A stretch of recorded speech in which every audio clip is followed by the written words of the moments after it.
Today, Minister of State Joseph Harmon confirmed that the two employees from the Ministry of the Presidency Department, formerly known as the Public Service Ministry, Chief Personnel Officer Margaret Cummins and Joyanne Taylor were sent home to facilitate an investigation, he said. Here, it's more than an allegation. It is an actions which the ministry has taken based on a report which was made to me as the Minister of State by the Permanent Secretary of the Public Service, Mr. Haider Ali. The minister said that the Permanent Secretary wrote to him telling him of the suspicion of fraud at the Public Service Ministry involving two employees. In fact, he brought to my attention that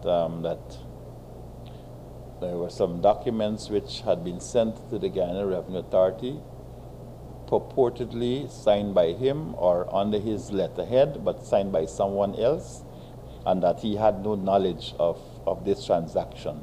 Harmon said that Haider Ali directed him to the discrepancy in the paperwork and the application to the Guyana Revenue Authority for the transfer of 8 vehicles.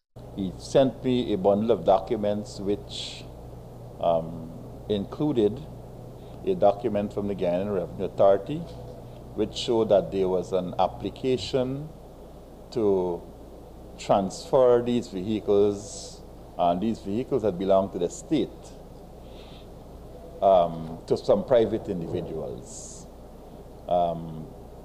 The bundle of documents also included receipts showing that these vehicles were sold to these individuals by the ministry. The receipts for the documentation, sale and transfer of 8 vehicles owned by the ministry had the signatures of Margaret Cummins and Joyanne Taylor.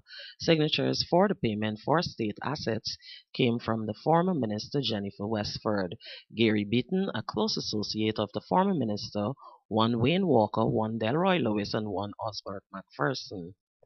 The minister said the transfer of 25 vehicles is under investigation.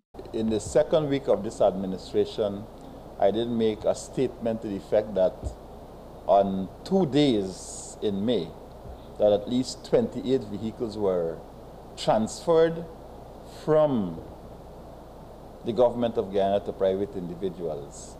That is the subject of a separate investigation.